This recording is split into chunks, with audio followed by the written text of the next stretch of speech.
ঝিনাইদহের স্বেচ্ছাসেবী সংগঠন হাসনাত ফাউন্ডেশনের আয়োজনে এতিম বাচ্চাদের দুপুরের খাবার ও শিক্ষা সামগ্রী বিতরণ কর্মসূচি পালিত হয়েছে। হাসনাত ফাউন্ডেশনের স্বত্বাধিকারী হাসনাত মাহমুদ আমেরিকা প্রবাসী হওয়ায় তার বাবা ও ছোট ভাইয়ের তত্ত্বাবধানে আরাপপুর চানপাড়া হাফিজিয়া মাদ্রাসা ও এতিমখানার বাচ্চাদের মাঝে খাবার ও শিক্ষা সামগ্রী বিতরণ করা হয়। হাসনাতের ছোট ভাই বলেন, হাসনাত ফাউন্ডেশন সমাজসেবামূলক প্রতিষ্ঠান।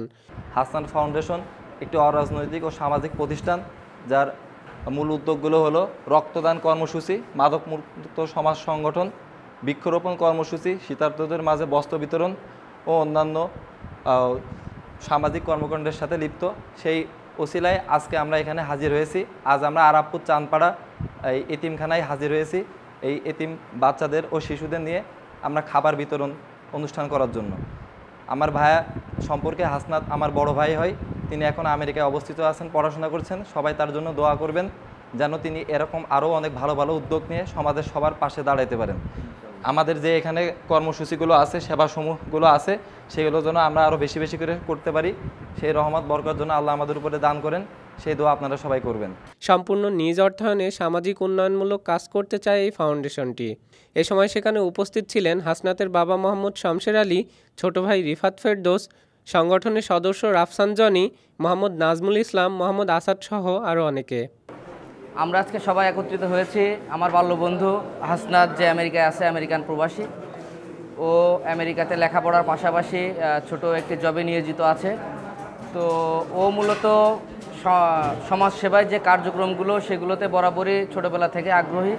তো ওর ব্যক্তিগত উদ্যোগে এবং ওর ব্যক্তিগত অর্থায়নে ও হাসনাত ফাউন্ডেশন প্রতিষ্ঠা করতে চাচ্ছে, এবং যেটার প্রথম কার্যক্রম হিসেবে আজকে আমাদের ঝিনাইদহ জেলা আরাপপুর চানপাড়ায় একটি এতিমখানায় এতিমদের খাবার এবং কিছু শিক্ষা সামগ্রী বিতরণের যে কার্যক্রম, সেটা বাস্তবায়নের জন্য আজকে আমরা সকলে এক হয়েছি।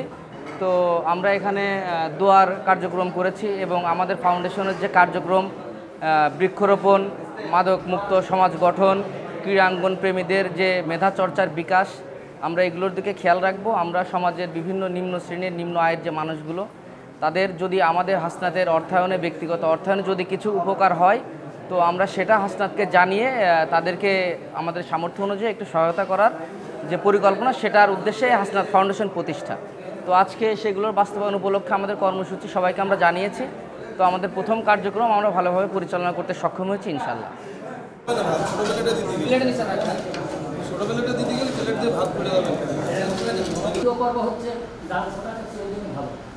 একজন মানুষ যদি মারা যায়, তার আমল বন্ধ হয়ে যায়, কিন্তু দান সদাকা চিরদিনই তার খবরে তার